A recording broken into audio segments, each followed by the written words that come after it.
ciel se charge, le Doc News capte chaque nuage. Prévision, tendance, on analyse. De la météo aux grandes crises. Des courants d'air aux ondes marines. On suit les tempêtes et les ouragans qui s'alignent. Salut à toutes, c'est le Doc News. Pour de la news, on est parti sur la news météo et la tendance de la semaine. Là, on va voir tout ce qui touche sur la pluie et les températures. On va descendre dans des termes un peu moins techniques, donc voilà. Toujours l'anticyclone prévu pour cette semaine. Niveau pluie, nous allons pas voir grand chose. Ce sera plutôt de la Scandinavie et j'en passe qui seront touchés. Ça, fallait s'y attendre de toute façon.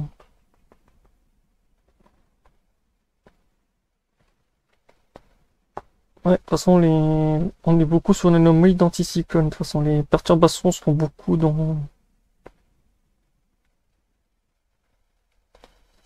Ah ouais, on va avoir une belle config, dis donc.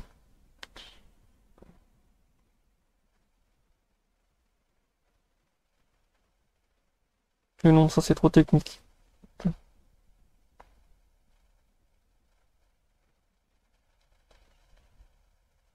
Ouais, de toute façon, les modèles vont être tous en anticyclone, de toute façon.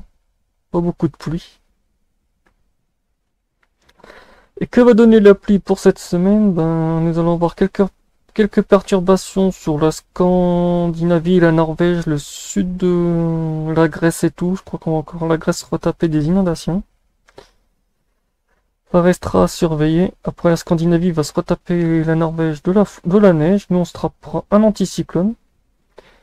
Il fera que les perturbations vont transiter d'un côté et de l'autre. Donc, autant vous dire, voilà.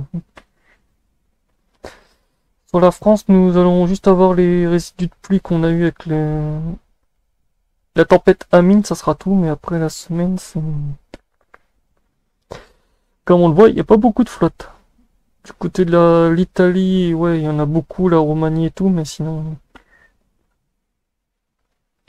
Il n'y a que dalle.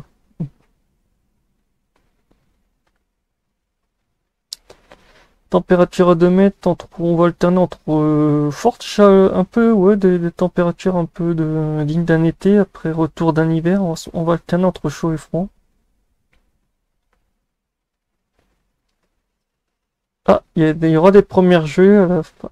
Oh, en fait, on se tape des gelées, après on se tape un gros coup de chaud. Oh la vache. Oh la vache, ça va être beau.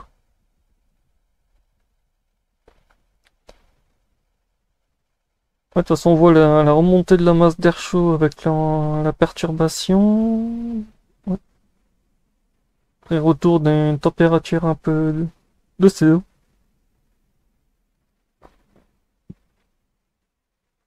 Mais en fin de week-end, non, ça va être retour du... Ouais.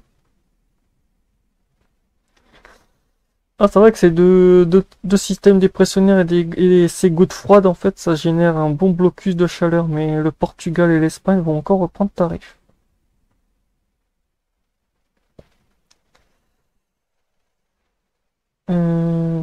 Encore une perturbation. Oh putain, oh, encore tiens, une jolie tempête, un joli forcing encore sur l'Angleterre et l'Écosse.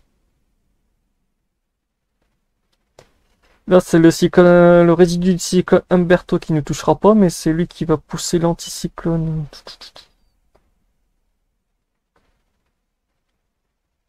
Oh putain, on va avoir une double... entre une goutte froide et une tempête en... Oh la vache, dis donc, ça va être beau. Ça va être beau la fin de semaine. Ça va être beau, dis donc. Ah oui, 119, 107, 106, 119... 130.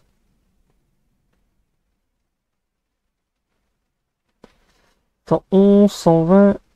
Ou 175. Oh tiens, ouais, ça c'est vraiment un cyclone. Ouf. Sinon, ouais, pour la semaine, on sera sur un régime ouais, de full blocage, comme j'avais dit sur la première vidéo, pour ceux qui l'auraient vu. Pour ceux qui ne l'auraient pas vu, ben, nous sommes toujours sur la même config. Beaucoup de chaleur en perspective sur une bonne partie de l'Europe, ben ça ne change pas. Et pour le régime de blocage, ben nous serons sur un full blocus jusque possiblement le 21. Donc on va se taper 15 jours ouais, de un peu de chaleur, ça va être sympa. Bon, on verra ça d'ici 15 jours, ça peut encore changer. Déjà pour cette semaine. Donc prenez sur un régime de BL+, NOA+, dont en blocage anticyclonique plus rail de perturbation, donc voilà. Ça sera tout pour cette vidéo, on se retrouve mercredi en live à 17 h, n'hésitez pas à liker, partager, abonne-toi et tchuss.